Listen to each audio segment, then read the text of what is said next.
What is up, everybody? Welcome back to the Hills Are Silent podcast, where we mince it up about the games of yesterday, today, and tomorrow. It's a beautiful day today. Woke up super early, worked out. I'm jazzed. Let's do this thing. All right, Mitch, how's it been going, man? How's your week?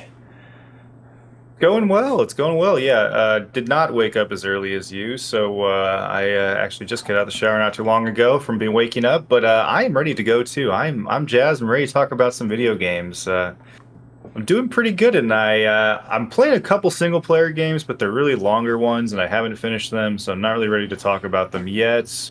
But there is one that I've been playing with my friends recently, and I think it's an interesting one to bring up. And that one is called Deceive Inc. And I think it's kind of a cool name for a game in general. I'm playing it on Steam with some of my buddies. And Deceive Inc. is an online multiplayer spy-themed social deduction game. That's a mouthful. What? What does that even mean?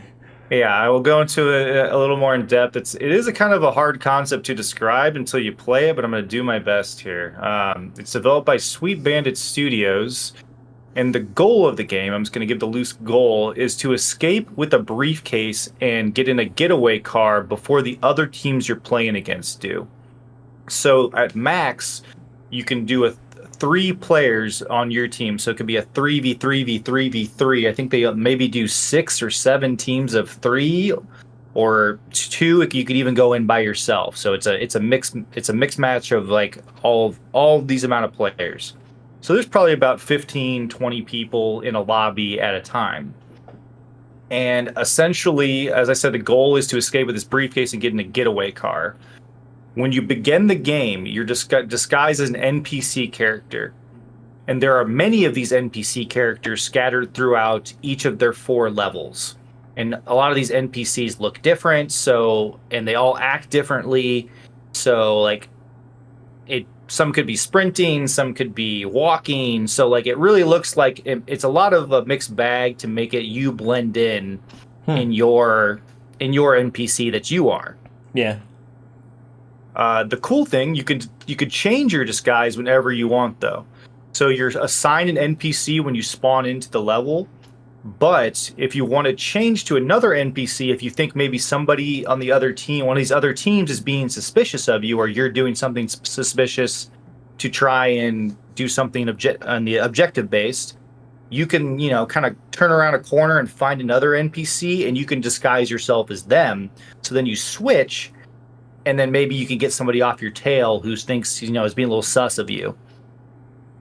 So there's also... Go ahead. So is it like you have to steal this briefcase, but also stay undetected from the other players that you are an actual player, essentially? That's correct. You're trying to act like you're an NPC, essentially, and blend in with the other NPCs in the map while there are other teams doing the exact same thing. I just thought of a joke. I was like, some people don't have to act like NPCs. They just are NPCs. Anyway, carry on. We need a rim tap. Anyway, so you have these disguises, and you can use some of these disguises to your advantage as far as getting to where you need to go. So there are different areas where you have to get into doors via collecting certain currency, or you have to have a certain amount of points. I think it's just points. I'm not sure what they call it, but to get in certain doors. But when you get in these certain like security doors, for instance, you need to be disguised as a security guard. And if you're not, they'll just start shooting at you, like the NPCs will. So you'll see some of these security guards just blending in and walking around the map. So a lot of times you need to take on to them as the NPC. So you are a security guard, and then go into the rooms to help you get key cards, to help you get gears or something along. I can't remember what the buff is, but you get certain little buffs to make your character more powerful.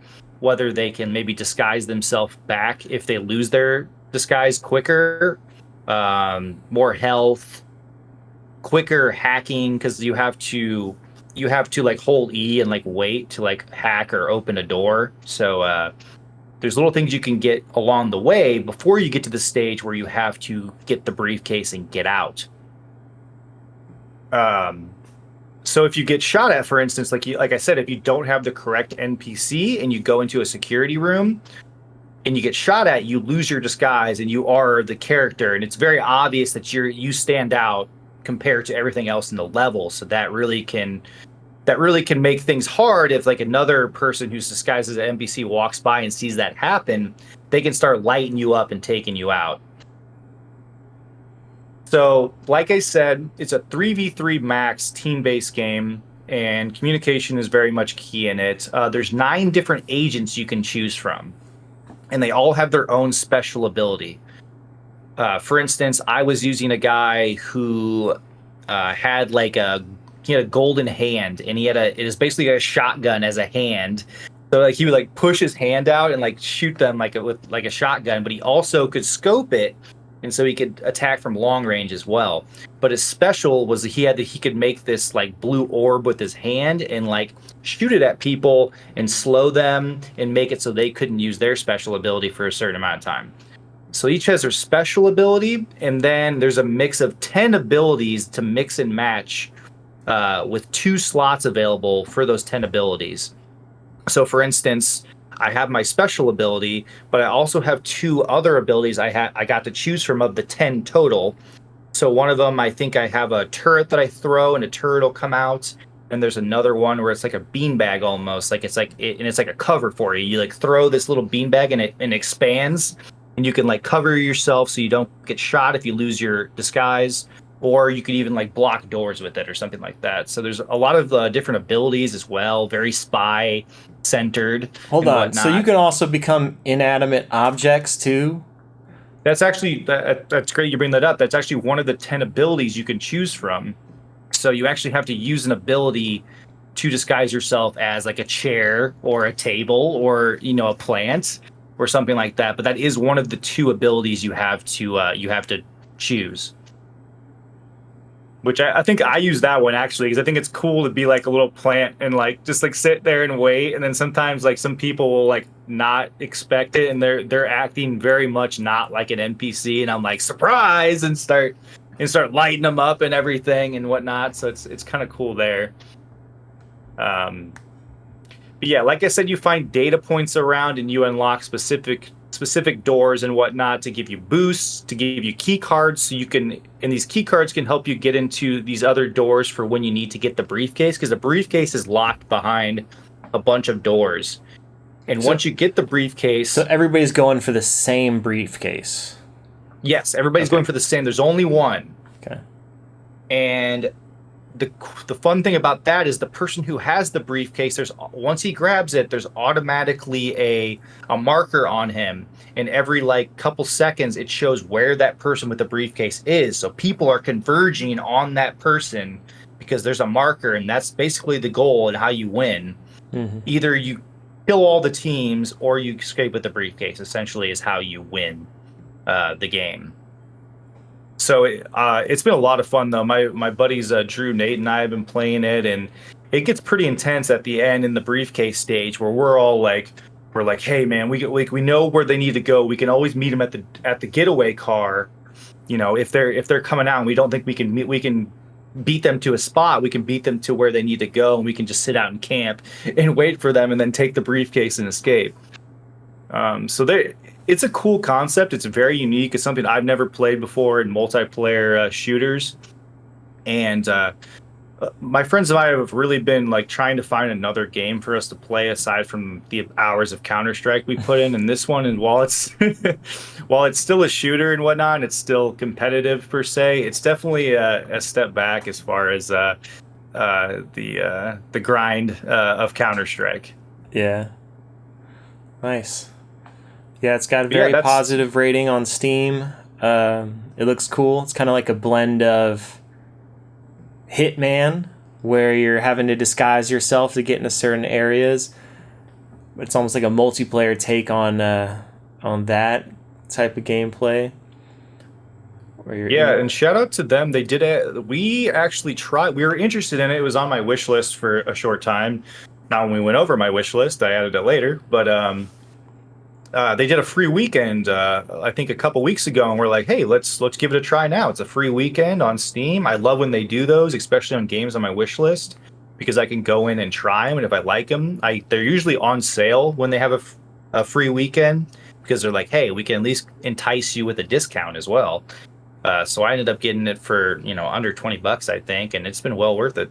Yeah, I saw that even at full priced, it's only $20, and this game just came out March 21st, 2023. So I'm assuming it's just been $20 from the get-go. I think it's only been $20 from the get-go, and the only thing I get concerned with some of these multiplayer games is like the amount of people that play them. There's only so many multiplayer games you can play, and I don't want to buy something that doesn't have a very big population, but every game that we've gotten in has been quick. It's been populated. Seems like people are really gravitating toward this one, so it's been nice, and it's been an easy buy. My friends and I have had fun. Awesome.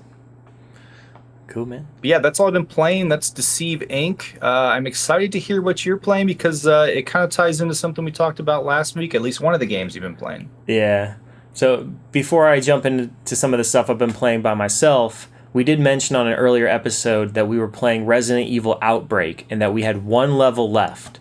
So you and I did finally finish that last level. Man, that level was brutal. So that game is difficult. It's that old video game jank difficulty.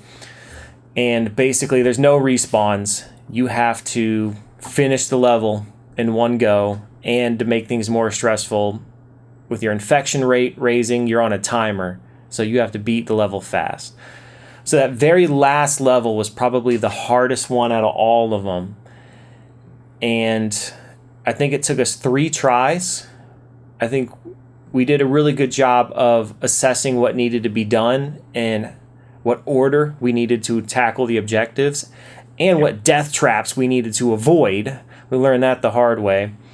But yeah, ultimately the 3rd try, we beat it, and it took us an hour and a half to beat that final level. So picture that. Anybody listening, picture that. It's like you cannot make a single mistake for an hour and a half straight. Otherwise, you're starting all the way over from the beginning. So yeah, and there was one moment towards the end of the level to make things worse. I was going to bring this up. Go ahead. The building is getting ready to blow up. It's been rigged with explosives. So, of course, you have to escape the building in some time limit. And I'm like, are you serious? We have to figure out where we're supposed to escape this building in a limited amount of time after we are already like an hour and 10 minutes into this level. So, obviously, we did not want to screw this up. And we almost did. So we thought we knew where we were supposed to go. We went there. The door would not open. So we circled back to the lobby of it's like a university school that you're in.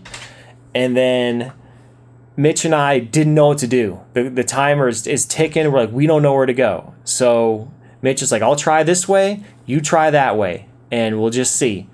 So we split off. We're going. There's about 1 minute and 45 seconds left at this point.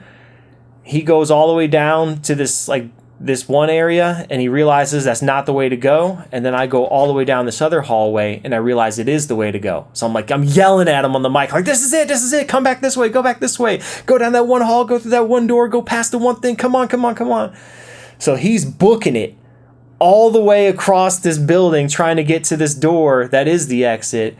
And mind you, while I'm booking it, though, like, there are still zombies, like zombie dogs. There are things that are chasing me throughout this entire time that I'm trying to make it in the time limit. So I'm having to not only book it, but also avoid stuff along the way. Like, it was... Yeah, like the boss monster, the tyrant. He's pursuing you, knocking you down every step of the way, just right on your heels. Anyway, I think you made it out there with how many seconds to spare? It was 10 seconds or under, to be honest. 10 to 15 seconds maybe. Yep. Like it was close again. Like, man, we talked about the last a couple weeks ago with the infection rate that you had on that one level.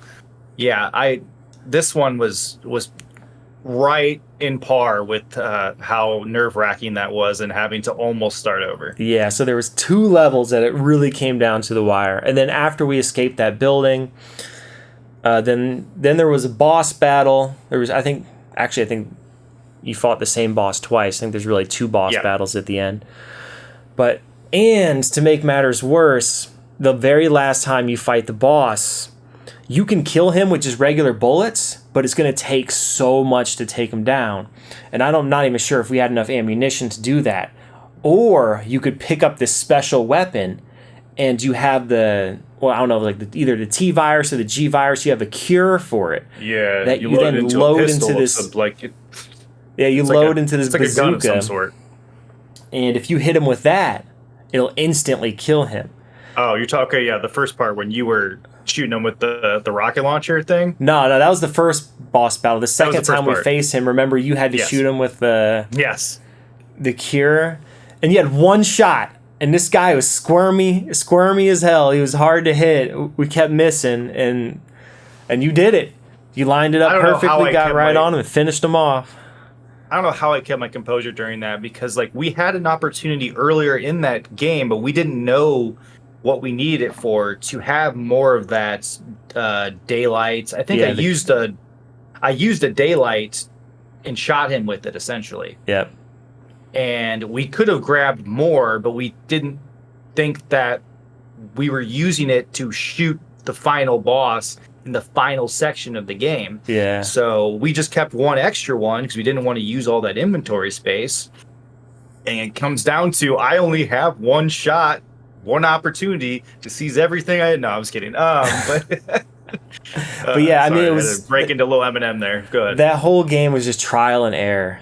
And sometimes that can be really frustrating. Ultimately, it was not the best Resident Evil game, but we definitely had fun, especially since it was a multiplayer game. But yeah, it was so much trial and error. I'm glad we did it at we played it probably first thing in the morning. When we were fresh because if it was we're like, all right, let's get started at 10 p.m. or even 11 p.m. your time at that point, we would have been let's get this over with, and we can. I feel like it would have been more stress because we could not have started it over if we would have had to save it for another day. Yeah, absolutely. So yeah, we finished that up. I mentioned, I think it was last week, that I was playing the Red Star on PlayStation 2. And this is totally one of those games where you get farther in it and then you eat your words. This game got so difficult towards the end. It went from pretty moderately challenging, to where it was nice and enjoyable, to just brutal difficulty.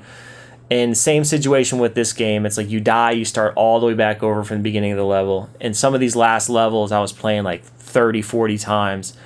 It was just so irritating to die on the boss at the end of the level. And you go through this whole level, take you 5, 6, 7 minutes, and the levels aren't super long, but to get to this boss who then kills you in 10 seconds, and then you have to go all the way back, fight all those enemies again just to get back to the boss and get killed in 20 seconds. And it was really frustrating. I only have, I think, 3 levels left, but I don't know, man. I might abandon this one. It's just, I'm losing the will to finish it, and it's really hard for me to get all the way to the end of a game and not complete it. But man, this one is both. This one is just brutal. The developers were so bogus for these last couple levels. That's just how older games are. I mean, whether it's that or whether it's Outbreak or whether I've actually put down Metroid Prime Remastered because the same thing happened to me. I'm on a boss and I die and it takes me all the way back because I have to you can only save the game at certain points. So yeah, but what I almost completely forgot about, which I wish I would have remembered sooner, is that I'm playing this PlayStation 2 game on an emulator on my computer. So that I can upscale it, have it in nice higher resolutions. And I forget the PlayStation 2 emulator has save states. So you can save anywhere you want. Like, you don't have to rely on the in-game saves that they give you. You can just hit a key on your keyboard and boom, it just saves your exact location. So I'm gonna save some time. I may abuse that to get me through the end of this game. I like that the Nintendo Online service. When you play those older games, you can do the same kind of thing with that and kind of cheese the saves if the game you're playing doesn't have that. Yeah, and you need that for older games. I mean, You really do. PlayStation 2 games and everything before that. Don't get me started on like regular old Nintendo Entertainment System games or Super Nintendo games or Sega Genesis games. Like, I don't know how anybody beat those games back in the day without save states. Because when I play those today, I'm abusing those save states to get through just the first couple levels. Right. But yeah, anyway. So what I've been playing this week, other than that, is a lot of Nintendo DS games. So I've just been chilling, going through my Nintendo DS library, playing things I've never tried before, and something I've been playing, or something I tried, was Marvel Ultimate Alliance 2. Now, we talked about this last week on our delisted games alert, and before that, on a previous episode, you were recommending this game to me when we were covering your Xbox 360 games that you had played, and you highly recommended it. Yeah. So anyway, I saw there was a Nintendo DS version, and I was like, we were just talking about this. Let me try this. Now, obviously, it's not going to be the exact same game as the Xbox 360 version, but I was curious because sometimes it's very interesting to see the mobile versions of games. Like back in the day, games that would come out on PlayStation 2, GameCube, or Xbox, sometimes they would get like Game Boy Advance ports that were, completely different games, but just still name the same thing. And same thing with PlayStation 3, Xbox 360, some of that stuff got Nintendo DS ports. And they were little mobile versions. So I gave it a try. It was not bad. I'll put it that way. Okay. It was fully 3D. It looked maybe like a PlayStation 1 game, like as far as the graphics wise, which is about what the Nintendo DS can dish out 3D wise. And even though I've never played Marvel Ultimate Alliance on Xbox 360 or PlayStation 3, I feel like the spirit of the game is probably there. So I was impressed that you could play and have 3 allied AI-controlled companions with you. So even though, maybe you can do co-op, I don't know. But I think the online has been long shut down for Nintendo DS. But yeah, so you pick 4 Marvel characters to bring with you into the level, and you can switch between the characters at any time throughout the level, and they each have their own unique superpowers, and you can upgrade those, and yeah, it was pretty cool. It ran horribly. I mean, like, at best, I was getting like 20 frames per second, but for a handheld 3D game, it was pretty full-featured, and it had hilarious, like, comic book style cutscenes. Mm-hmm. And yeah, I could dig it. I could definitely see myself playing that on the bus or something. Just not that I ever ride the bus, but hypothetically, as a kid, if I was on the school bus, I would totally enjoy playing that. So it is a good game, and it's got me curious to try the actual version that was released on home consoles. Yeah, I'd love to do some local co-op, or even if we could figure out how to do online co-op on those Marvel Ultimate Alliance games, that would be a lot of fun, because I've been really craving to go back and play through those. Yeah. Did you check to see if the servers were still up, even though the game's now delisted? I know. I need to still do that, and John and I should have done that last night, but no, I do need to check. I'm gonna, before our next episode, I will be checking. Okay. Yeah. Let us know. So other than that DS game, I tried Elite Beat Agents, which is a rhythm game, and I heard good things about it. It's a highly regarded Nintendo DS game, and you just take the stylus and you tap different points on the screen or slide them along to the rhythm of the song. It's got a bunch of covers of popular songs. Maybe they couldn't license the actual studio versions, so they got these covers, which are decent, but it basically throws you in some really weird scenario where somebody is like in distress or in trouble, but it's like really goofy stuff and really cartoonish. And then you're sent in as a team of essentially look like FBI agent lookalikes, but you're the elite beat agents instead of FBI agents, and you solve the problem with song and dance. Wow. And you have to follow along with the rhythm and make sure you don't mess up so that these guys have a perfect choreographed run, and then for some reason their dances save the day, and then you move on to the next scenario. It is so goofy. You really beat the hell out of your DS for some parts. Like there's one part where you have to like spin a circle really fast. It's typically like at the end of a level. And if I didn't have a screen protector on my DS, there's no way I'd be doing that, because you're just like, I gotta go as fast as possible. Gosh. That reminds me of like Mario Party games where you have to use the Nintendo 64 controller and like spin the joystick around, or just destroying it. Mario Party is the greatest destroyer of Nintendo 64 controllers, and your hand too. It's like, nothing about that was a good idea. But yeah, so many N64 controllers today with that janked up joystick is all due to Mario Party. Mm-hmm. But yeah, it's just a silly game. My only gripe is that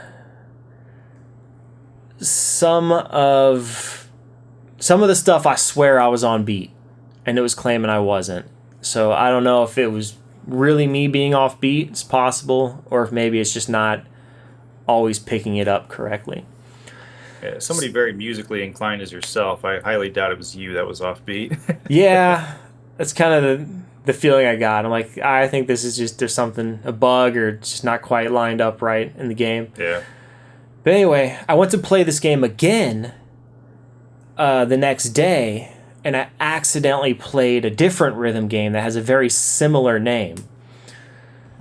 So I meant to play Elite Beat Agents, but instead I accidentally loaded up Beat City, which ended up being almost better, in my opinion. Oh. So everybody regards Elite Beat Agents as being this great DS game. I've never heard anybody talk about Beat City, but I was digging it. It was simpler, and it was more like mini games that go along with the rhythm.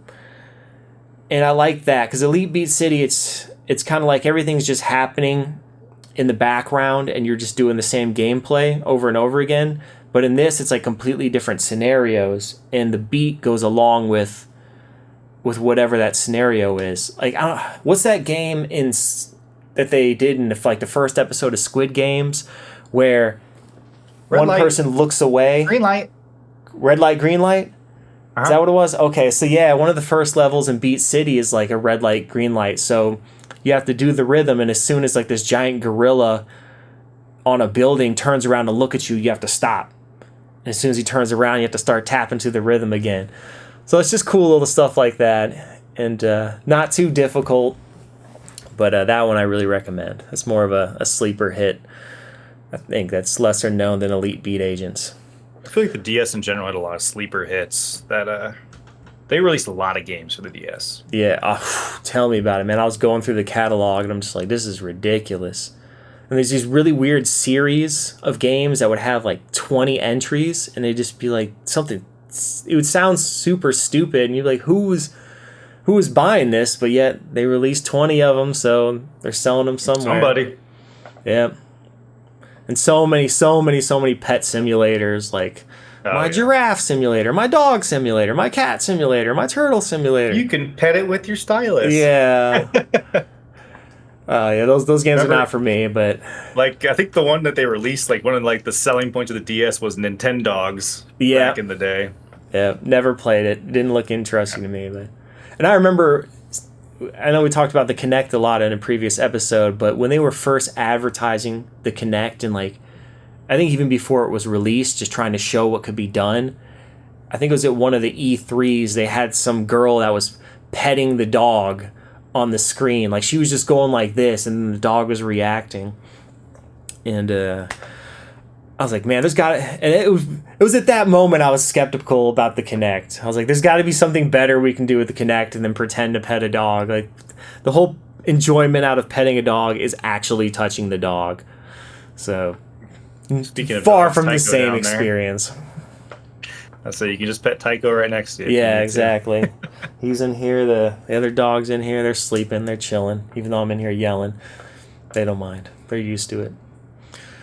But yeah, that's what I've been playing. There is another game that you wanted to talk about that Yes. fascinates me because I've never even heard about this. So I'll let you take it away to kind of give us the background on what this is. Yeah, we got a lot to talk about, so I'm gonna try and go into this quick. But it's one that really excites me, and I actually did play some of it last night because I really wanted to dive in and before I talked about it. So the game is one that is from my childhood. It actually dates back to middle school. The initial release was 2003. So quite a while ago, and it is called ToonTown. Before I go into what they've revived it with, I'm going to go into what just ToonTown is in general.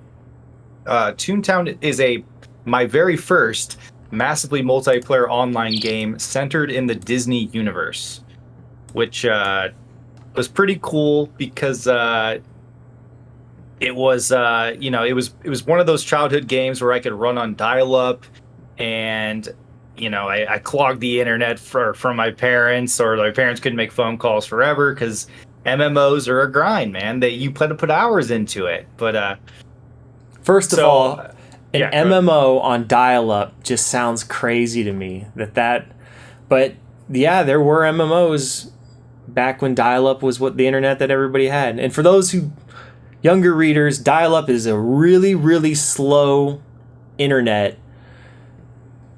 Today we enjoy blazing fast speeds where we can download tens of gigabytes like per minute. Back in the day, no, it was 56 kilobytes through your LAN phone line. We talk about it in a previous episode. I'm not going to dive way into it, but essentially Mitch was playing this on ultra slow internet. Yep. So what is ToonTown? Like, what is the premise of this MMO? And ToonTown is, I'm going to read what it says on the new ToonTown that they've revived.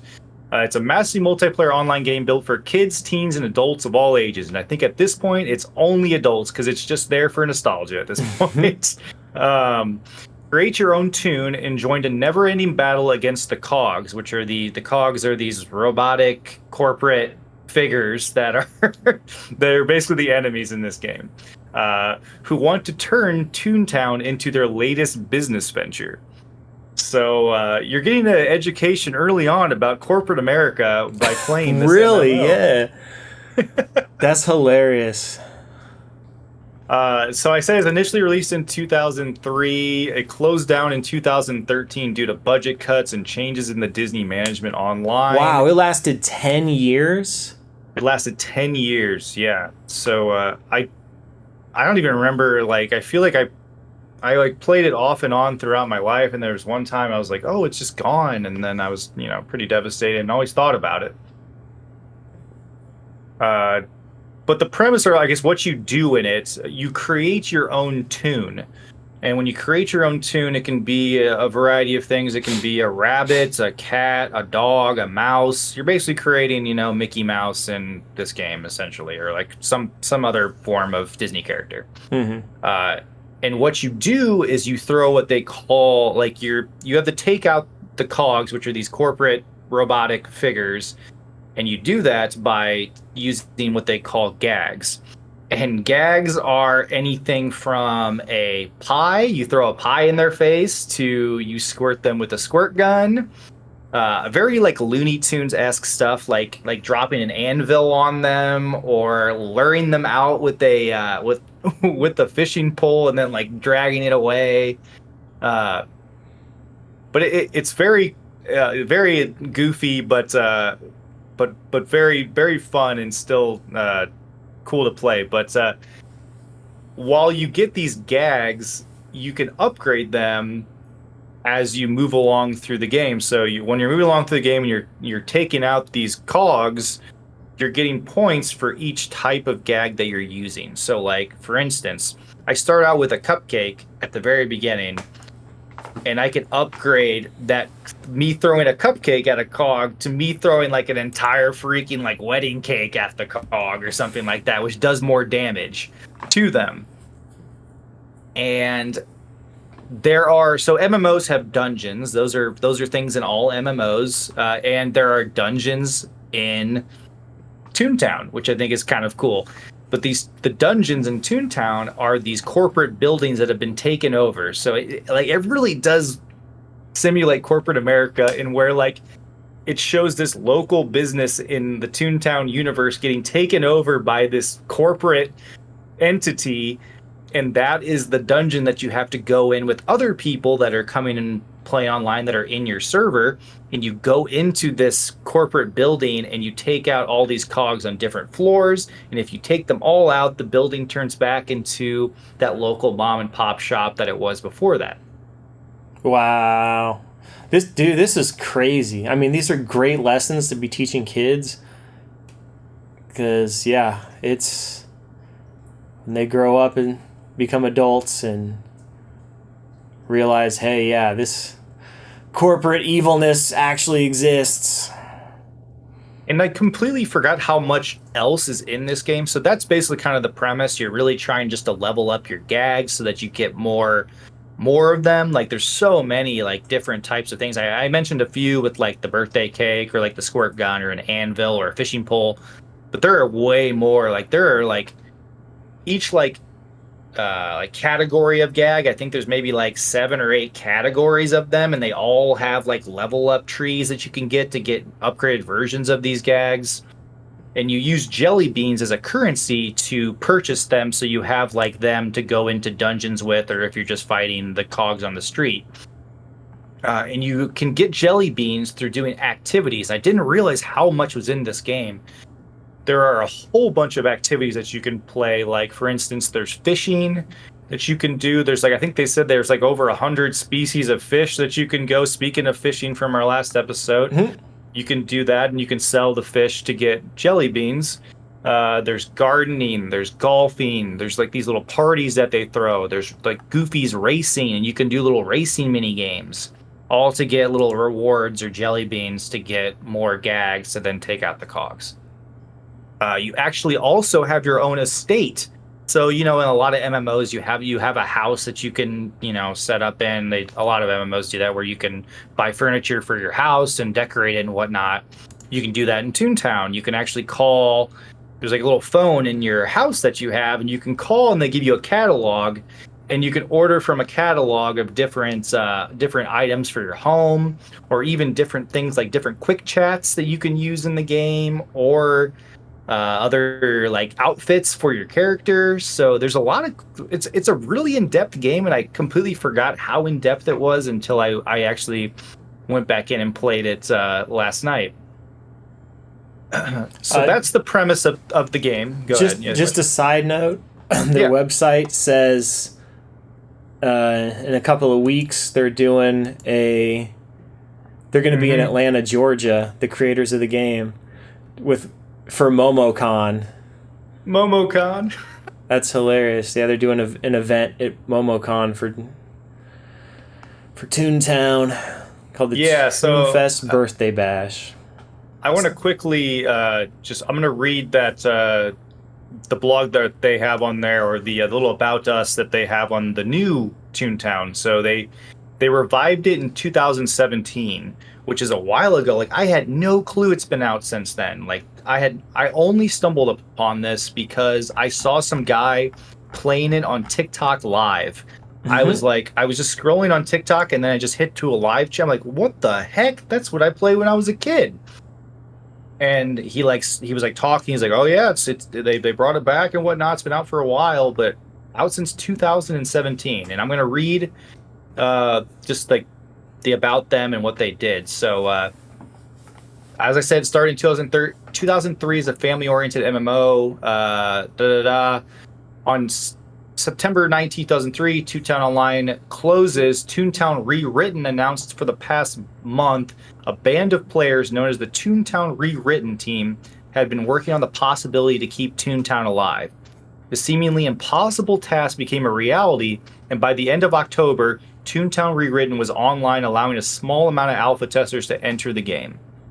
ToonTown Rewritten picked up where ToonTown Online left off, but the game wasn't all there quite yet.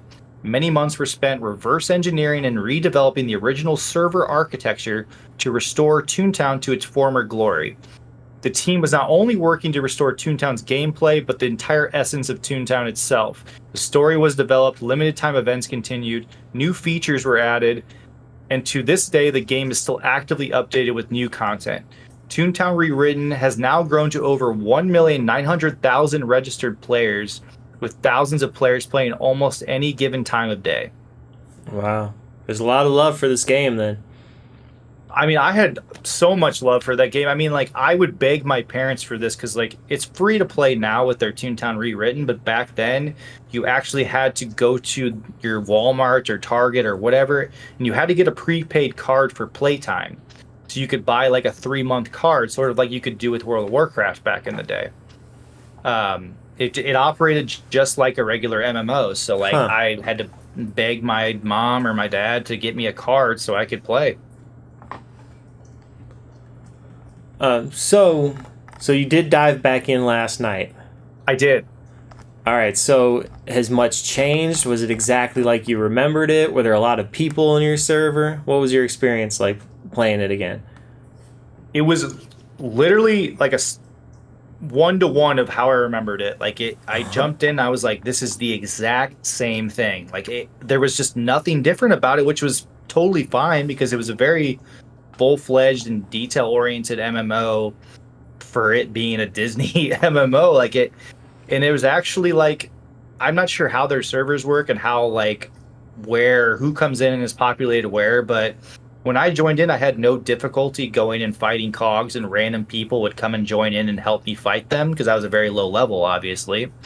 I don't think there was a ton of people in my server, but there was definitely enough wherever I went to help me do certain things. So, I mean, people are playing it, and that's amazing to see. I don't know if I will actually, like, dive in, like, and, like, really grind at it, but I might give it another go for a little while just to relive some nostalgia and maybe take over a couple corporate buildings to, as an adult, it hits different, taking down the corporate structure. Yeah, I bet.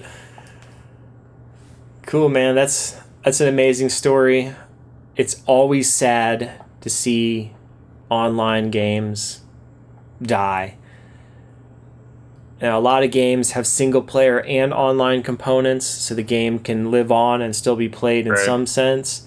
But any game that is fully an MMO or any type of games as a service type of game, so much work and energy and art gets poured into creating these. So to see that just get lost is always sad. And it's very cool to me that even though from 2013 to 2017 may seem like a long time, it's really not. I mean, it's awesome that people were able to come in and be like, we're getting this back online so that people who grew up playing it can enjoy it again and have that nostalgia. And I'm sure there are some kids that have stumbled upon this and maybe are just trying it for the first time. But I'm surprised that it was around for 10 years to begin with. That's a very, very long time for an online game, especially this day and age where we see these huge AAA studios put out these games as services and then they're shut down 1 year later. I'm also surprised that Disney hasn't put the axe to this either, because it's not in any way, shape, or form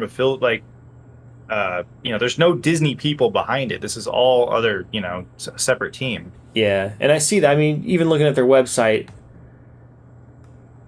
it looks like they carefully do not say Disney anywhere. No, and even when you first load into the page, it says, hey, we are not affiliated with Disney any longer. This is just a 1-to-1 revival of the game that was created by them. Yeah. But if you're uncomfortable with this, click here and leave the page. and it'll take you to the actual Disney website and all the games that Disney creates nowadays. That whole beginning to the website is kind of goofy, if you ask me, pun intended.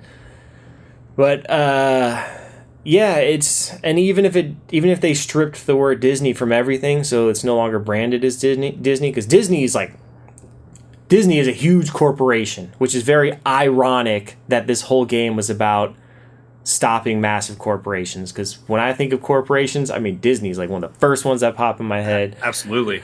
They're hella corporate. But anyway, and for that reason too, they created this, so I think that they would be very protective of their assets, despite the fact that they're not doing anything with it.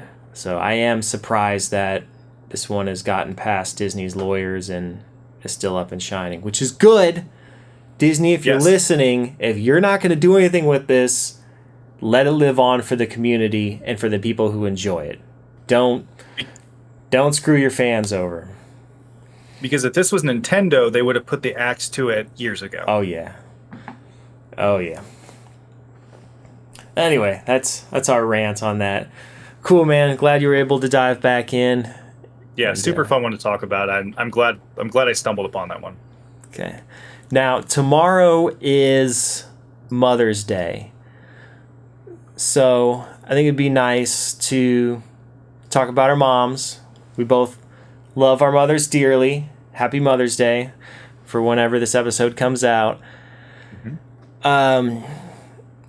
And video games have always been a huge part of both of our lives. And sometimes our parents supported that, sometimes they didn't. But we'd like to talk about some good moments where our moms did support our video game hobbies and just how that positively impacted our childhoods. So Mitch, you wanna jump it off? Any stories you got to share?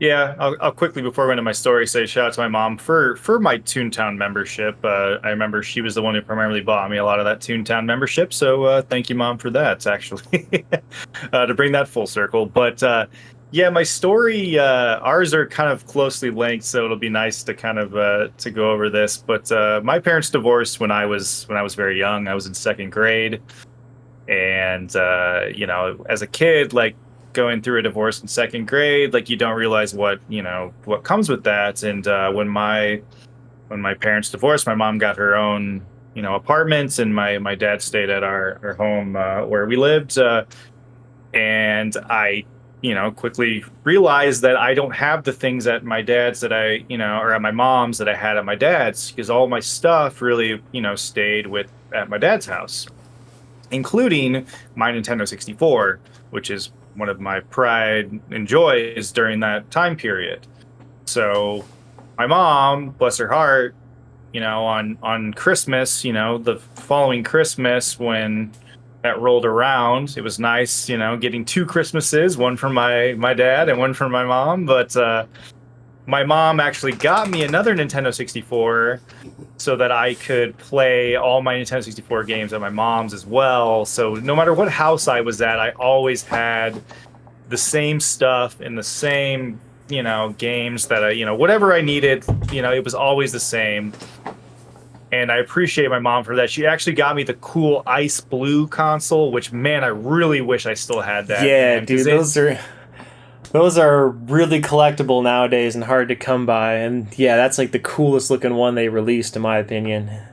Yeah, who knows what happened to that. I probably traded it into Game Crazy back in the day to, I was a kid that didn't think about collecting at that point, and my parents were happy to like see some of that stuff like get traded in, so that there wasn't a whole bunch of consoles around the house. But yeah, that's really my story. I remember fondly because my mom had an apartment, and she actually had a really she decorated my room, and it was super cool, and I had my own TV in my room for like the first time ever.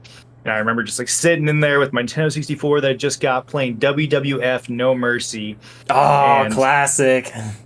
Yeah, my uncle actually got that for me. Rest in peace to my uncle. But he actually got that for me for that Christmas as well. and he took me to the store, and my mom was like, I don't know if I agree with this. You get it? He's like, oh, it's great. He'll be fine. He'll be fine. And I'm just playing, WWF No Mercy and making a whole bunch of creative characters, which was like my favorite thing to do in that game. Yeah. But I will give my mom a little flack. I know we both agree to, it's Mother's Day and we love them for everything they've done, but I'm going to give her a little flack because my mom she hated video games when I was growing up, or she hated me playing them. And she still like bared with it and always bought me video games. It's always what I wanted for birthday, Christmas, you name it. Mm-hmm. But there were times where she would make me read for an hour, or so before I could even play video games, or I was playing for some hours and she's like, no, take a break. You need to pick up a book and read for a while. Mm-hmm. Which I find that hilarious because the irony is there is so much reading in video games, especially on the Nintendo 64, because older consoles did not have voiceovers. When a character talked, it just displayed as text on the screen and you had to read it. And depending on how text heavy that game is, some of those games, you're reading a couple of books with the amount of text that you have to go through to finish those games. And like even me during that time, like I wasn't just playing like garbage WWF No Mercy all the time, It wasn't like just like me wrestling, beating people up. I was playing like in-depth story-driven games where there is like a lot of reading and a big story that is being told, which I thought was just better told and better shown than a book does. Yeah. So, I was getting the reading and the storytelling through the games that I was playing, and I don't think my mom like totally got that. Like, and a lot of people who don't game really don't get that because there are a lot of games where like people just simulate it with like a Call of Duty or a Halo where it's just you're just shooting people all the time, and that's what people think video games always are. Yeah. If they don't play them. But no, man, I attribute my strong reading skills to growing up in the era of video games that were text heavy. So, yeah. Yeah, my mom would be proud of what I play nowadays too, because I'm the same way. I get into very story heavy, text heavy games. Like I'm playing a Yakuza 5 right now, and it's all in Japanese. Yep, you got to read everything there. I read everything on that game because I will not. They have like you could switch it over to English, but it just does not sound right. Like really seeing, like I want to see it as it's supposed to be. Like I didn't know how they intended it to be. I didn't know they had any English translations on Yakuza games. It might not be the Yakuza games, but it's the Judgment games. I know they have it, which is a spin-off with the same developer. So I'm not sure if the Yakuza games do that, but I know the Judgment games do that, and they actually had it as the default setting in the Judgment games for the North American releases. And I changed it. I was like, no, I'm not doing that. This sounds really weird. Yeah, I'd probably do the same because, Yakuza, I'm so used to playing those games in Japanese and just reading. And, it's nonstop reading. Nonstop. So, anyway. Yeah, that's mine. Yeah, let's, before you go into yours, though, because I got to give a shout out to your mom again, because I'm wearing my second T-shirt. I see you. I purchased from the money your mom graciously gave me. And this is my Animal Crossing, one of my favorite games of all time. It is in my top 10 games, without a doubt. And this just shows all the characters, all the characters in the Animal Crossing universe that kind of help you along the way, whether it's KK Slider or Tom Nook. Nice. Anyway, for my own stories, very similar. My parents got divorced, I think, in 7th grade for me. So I was 12 years old. And shortly after the divorce, my mom took me to Acme Comics back in our hometown of Peoria, Illinois, and bought me a used... Loved good Acme Comics. Yeah, and bought me a used PlayStation 2 from there. And I don't know if she was just planning on buying that for me just anyway, or if she purposely bought that for me to just kind of distract my mind from the divorce. I don't know. But I loved that PlayStation 2, played it to death, and just like you, shortly after that, I think I was able to get a TV in my own room, and I played that nonstop. I think eventually it stopped reading some of the discs. So some PlayStation 2 games have a blue bottom to the disc, and then some are just like your regular silver bottom, like a DVD. And I don't remember exactly why there were two different types of discs on PlayStation 2. But at some point, that PlayStation 2 stopped reading one of them. I think it could only read the blue discs. It could no longer read the silver disc, or vice versa. I don't remember. But instantly, it cut the games I could play on it in half. And I found out later on that this was a common failure on those fat PlayStation 2 models, that the laser would start to fail, and then for some reason it could still play one of the discs. I said I'd never heard of that, and I also never had one of the fat PS2s. I always had the one I first got a PlayStation 2 was the slim one. Yeah, and they solved whatever manufacturing defect was causing that. Anyway, so yeah, that PlayStation 2, man, played so many games on that. So much fun playing multiplayer games with the kids in the neighborhood. So Mom, thank you for getting me that PlayStation 2 and for always supporting me playing video games. Except on one occasion, I love you, Mom, but I'll never let you live this one down. So we used to go to Hollywood Video all the time to rent movies and games. And typically, my mom would let me pick out whatever I wanted. She didn't care how old I was. She seemed to pretty often make it a point not to filter the world from me, not to censor things. If I wanted to watch an R-rated movie as a kid, she would let me. If I wanted to listen to some music that had explicit lyrics, she would let me. If I wanted to play some violent or gory video game, she would let me. And she just always told me, as long as you understand that it's just art and you don't go out and do these things, then it's fine. Which I know many different parents have different parenting styles, and many people agree and disagree with things, but I've seen people turn out terribly who had very sheltered childhoods, so I don't necessarily agree with sheltering your kids from reality or from art, which art imitates reality. Art imitates life. And I appreciate your mom for that as well, because her ideology with that moved over to my dad, because my dad had so much respect for your mom. So he would always let me do the kind of the same thing, unless it was, for instance, a Sims hot date. He did not let me get that one. But yeah, but he was like, you would come over with these games or movies or whatever, and he was fine with it because your mom kind of talked to him about that. Yeah. Parents, just let it roll, because chances are your kid's going to do it behind your back anyway. They're going to find some way to watch that movie or play that game some way or another. Anyway, so yeah, it's a losing battle. Anyway, so she took me to Hollywood Video, because we normally went pretty frequently, and I picked up the South Park game for Nintendo 64. And I don't think my mom had ever watched South Park, but I think she was aware that it was an adult-themed cartoon. But she was fine with it. She's like, all right, whatever, that's what you want to rent. Sure. We go up to the counter. This frickin' lady that worked at Hollywood Video was like, oh, totally a Karen before Karens were a thing. Oh, except she was the opposite because she worked at the place. I don't know. However that works. But anyway, she was like, oh, this game? You do not want to let your son rent this game.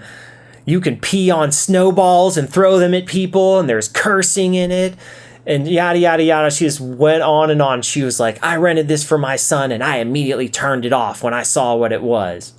Oh, no. So my mom caved to the pressure and then didn't let me rent it, which was confusing to me, because up until this point, I had never been told that I couldn't play a game because of its content. So I was kind of confused, kind of argued with her in the store. She's like, no, you're not renting it. So So yeah, so that was that. I had to go pick out a different game. I was very disappointed. And then I don't know if it was when we got in the car or what, but at some point I asked her about that. I was like, you always let me rent whatever I want or play whatever I want. Why was this different? And she basically was just like, she succumbed to the pressure. She didn't want to. It happens. Still rent it for me after this lady made a huge fuss and about how horrible it is and how it's not for children. Yeah. And I think later on, when that lady was not working there, my mom let me rent it. But yeah, anyway, just had to give you a little bit of a hard time for that, Mom. Should have just told that lady off. Should have been like, screw you, lady. Don't tell me how to raise my son. Exactly. And the ironic part was that game was terrible. Yeah. It was not fun at all. So I love South Park even to this day, but yeah, that was not a fun game. It was pretty stupid. The good thing is South Park has redeemed themselves since, and the 2 most recent games they have made are absolutely the best. Yeah, they're good. Anyway, shout out to our moms. You, Mom. They raised. Love you, Mom. Love you. Raised good men. All right, so one more thing to talk about so we can wrap this episode up.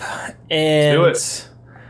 Seems like everybody and their mama's talking about this new handheld console that is competing with the Steam Deck. Now, the Steam Deck came out. I did not get one, but it looks freaking awesome. I'm surprised I didn't get one because I typically like handheld consoles. But I've been watching it very closely. I have friends that have gotten Steam Decks that rave about them, that they're as amazing as they seem to be. And I think a part of me kind of wants to hold out until the Steam Deck 2, because the Steam Deck 1 is their very first foray into this, and whatever kinks there may be, I'm assuming they're going to improve on, and the next version is only going to be that much better. But we may not have to wait for a Steam Deck 2, because Asus released the ROG Ally, which I think they just call it ROG, honestly. ROG Ally, which, okay, I'm sorry y'all not feeling the name. Apparently ROG stands for Republic of Gamers, which isn't any cooler than ROG in Ally, so it's "'Tis but an ally to the Republic of Gamers." I don't know, man, just... I don't want to ever be affiliated as a Republic of Gamers. Like, no, don't. Yeah. I'm good. Anyway, poor naming choice aside, this thing looks freaking awesome. The reviews are in. All right, Tycho, make up your mind. You in or you out? Kicking you out of the room. The reviews are in. The specs are in. The benchmarks are in. And yes, this thing is more powerful than the Steam Deck. There are some pros and cons between the two, but this is definitely quite a contender, and it is only slightly more expensive, which I say that lightly because it may only be $50 more expensive, but either way, both this and the Steam Deck are expensive. Like, yes.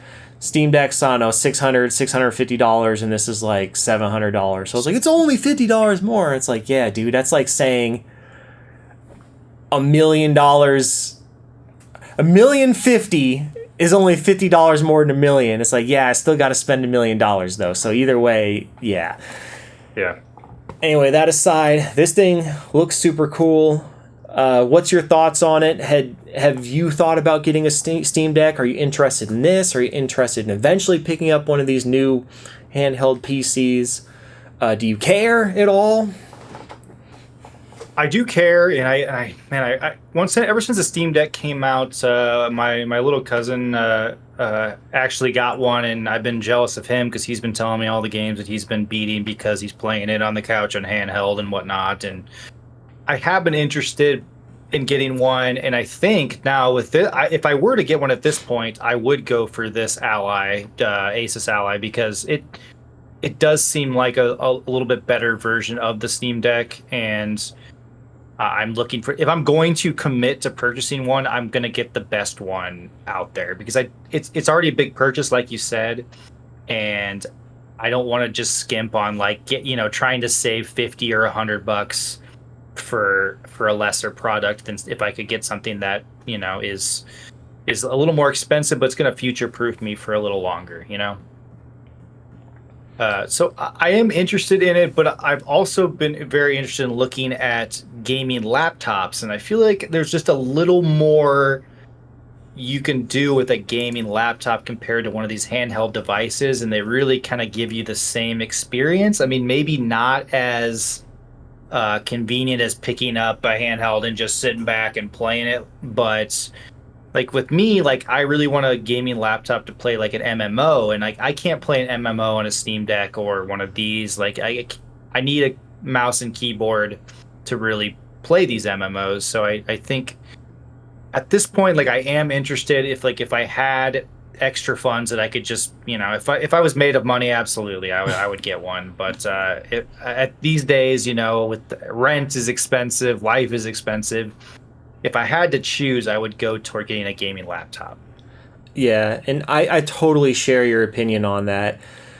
Because there's very little difference between packing your Steam Deck or your ROG Ally into your suitcase to take with you on vacation as packing a gaming laptop and maybe an Xbox controller in there. Like it's not a huge size difference, and you're going to get the same thing. And then with something like this, typically the docks are sold separate and more expensive. It's an extra cost. You have to spend $700 on the unit, and then who knows, $100, $200 on a dock or whatever it is.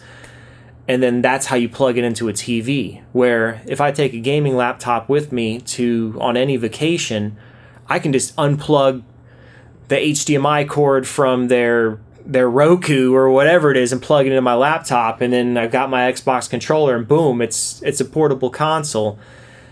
And same situation. It's just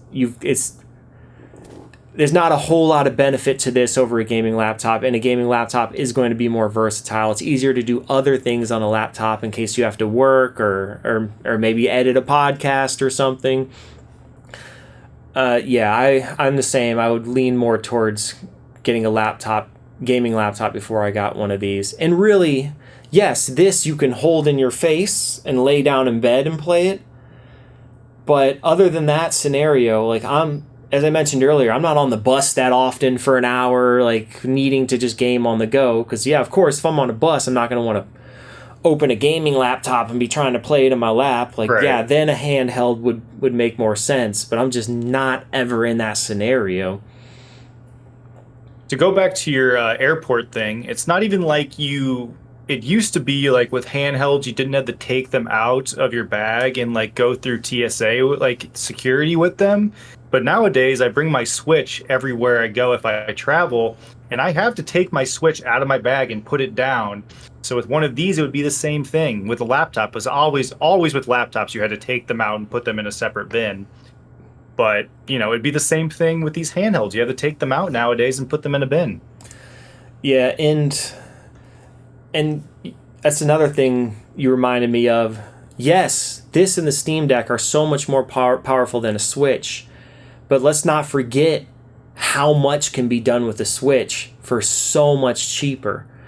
I mean, you can get a Switch for probably around $200 as opposed to $600-$700 for one of these. You're talking less than half the price, and there's so many amazing games you can play on Switch, like amazing games. So that you can't play on a Steam Deck or this Ally, like because it's Nintendo branded, and you can only play Nintendo games on the Switch. Yeah, and sure, maybe you can't play the most in-demand AAA games that are coming out on PC on your Switch, but you have more than enough alternatives to where you can still have a great handheld experience and not break the bank. So yeah, that's another thing too. If you're looking to get a handheld for a kid, or you're just wanting to save some money, then the Switch is always still a viable option. And I mean, I still play my PlayStation Vita in my Nintendo DS, as we were just talking about. Like, there's still great gaming experiences on those, and man, you can get a Vita or a DS for even cheaper than a Switch, and it's a lot easier to take one of those handhelds with you because those literally fit in your pocket. Yeah, and when I think of like what I'm playing, like when I'm doing handheld stuff, if I'm like traveling or doing something like that, a lot of times it's like shorter indie game experiences, and a lot of those are not super demanding graphically and whatnot. And there's plenty of those to go around, and the Switch is perfect for me. So I'm really talking myself away from ever buying these now. Yeah, I kind of am too. But that's not to say they're not super cool, and it's not to say I don't want one. It's not to say if somebody gave me one, I wouldn't be totally stoked. But absolutely. But am I dipping into my savings right now to hurry up and buy this? Nah. Any other last words on the ROG Ally? The ROG, just that they need to get rid of the Republic of Gamers. I'm just not a fan. Yeah.